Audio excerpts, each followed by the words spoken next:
ನಾನು ಈ ಧರ್ಮವನ್ನು, ಈ ಸನಾತನ ಧರ್ಮವನ್ನು ನಿರ್ಮೂಲನೆ ಮಾಡ್ತೀನಿ ಅದು ಇದು ಅಂತ ನೀನು ಹೋದರೆ ಅದೇ ನಿನ್ನನ್ನು ನಿರ್ಮೂಲನೆ ಮಾಡಿ ಹಾಕ್ಬಿಡುತ್ತೆ. ಆತರ ಎಷ್ಟೋ ಜನ ಇದ್ದಾರೆ, ಬೇಕಾದಷ್ಟು ಜನ ಆತರ ಪ್ರಯತ್ನ ಮಾಡಿ ಕೊನೆಗೆ ಅವರೇ ಸರ್ವನಾಶವಾಗಿರುವಂತಹದ್ದನ್ನು ನಾವು ಇತಿಹಾಸದಲ್ಲಿ ನೋಡಬಹುದಾಗಿದೆ.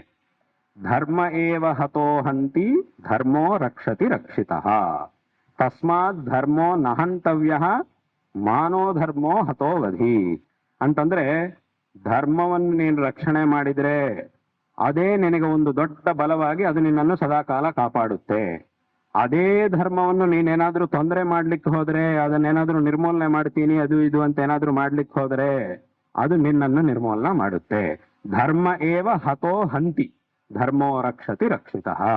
ಯಾವತ್ತೋ ಈ ಒಂದು ಧರ್ಮದ ಬಗ್ಗೆ ನಮ್ಮ ಶಾಸ್ತ್ರಗಳಲ್ಲಿ ಹೇಳಿದ್ದಾರೆ. ಅದಕ್ಕೆ ತಕ್ಕಂತೆ ಎಷ್ಟೋ ಜನರಿಗೆ ಹಂಗಾಗಿದ್ದು ಉಂಟು. ಯಾರು ರಕ್ಷಣೆ ಮಾಡಿದ್ದಾರೋ ಅವರ ಒಂದು ರಕ್ಷಣೆ ಧರ್ಮದಿಂದ ಆಯಿತು. ಯಾರು ಇದನ್ನ ಏನೋ ತೊಂದರೆ ಮಾಡ್ಲಿಕ್ಕೆ ಹೋಗಿದ್ದಾರೋ ಅವರಿಗೆ ತೊಂದರೆ ಆಗಿದ್ದನ್ನು ನಾವು ಲೋಕದಲ್ಲಿ ಬೇಕಾದಷ್ಟು ನೋಡಿದ್ದೀವಿ. ಬೇಕಾದಷ್ಟು ಉದಾಹರಣೆಗಳು ನಮ್ಮ ಕಣ್ಣು ಮುಂದೆ ಇದೆ. ಇದು ತನ್ನದೇ ಆಗಿರುವಂತಹ ಮಹತ್ವವನ್ನು ಹೊಂದಿ ತನ್ನದೇ ಆಗಿರುವಂತಹ ಅಸ್ತಿತ್ವವನ್ನು ಹೊಂದಿರತಕ್ಕಂತಹ ಧರ್ಮವಾಗಿದೆ ನಮ್ಮ ಒಂದು ಸನಾತನ ಧರ್ಮ.